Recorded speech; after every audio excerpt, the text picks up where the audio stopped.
back and talking some racing now with Bruce Martin. Forbes Sports Money. Check him out online. In town for the IndyCar Victory Lap tomorrow night. And let's just ask the question, how good is Alex Palou? Alex Palou is without a doubt one of the greats of his generation, if maybe not the beginning of one of the greats of all time. He's already got 3 IndyCar Series championships in 4 years.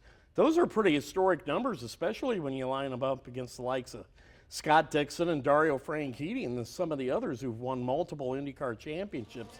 This guy's going to be a contender for a long time. He's on a team that can deliver championships.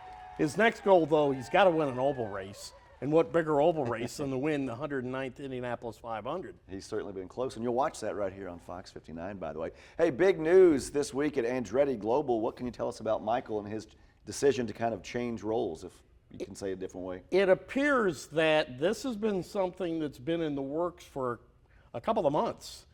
Once Dan Towers ended up having primary control of the ownership of the team, Michael has been looking at ways to get out. He's going to turn 62.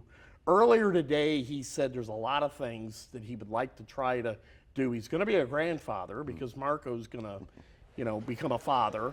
He'd like to do a little bit of time like that, with a grandchild. But I really think the whole Formula One thing kind of wore him down.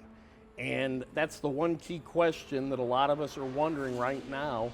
What is Dan Towers' plan and Michael Andretti's plan to even move forward on a Formula One team? Or do they just wash their hands of the situation altogether? A lot of folks wanted answers, too, when they heard there was an FBI raid at Rahal Letterman Racing. What can you tell us about that? Apparently, it was over intellectual property with engineering data.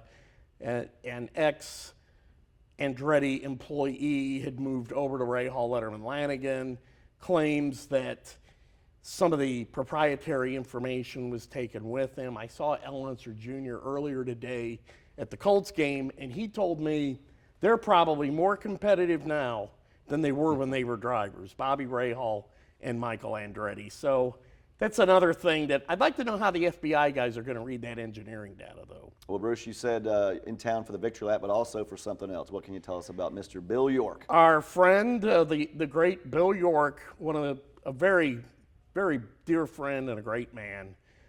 We had his victory celebration Friday at Flannery Buchanan in Speedway, Indiana. There was former Pacers, former Colts, former Speedway people.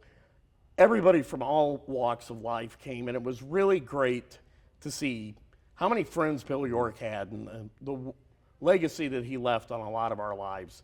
He was really a great guy. The thing about Bill York, man had a wonderful sense of humor, loved to go out and eat, something that I enjoy doing, but when it came to running a media center, you knew who was in control. Once you're through eating, get on out of here. Hey, that's Bruce Martin. Check him out all year long, around the clock. Right now, though, let's hit a break. Back with more on Sports Overtime.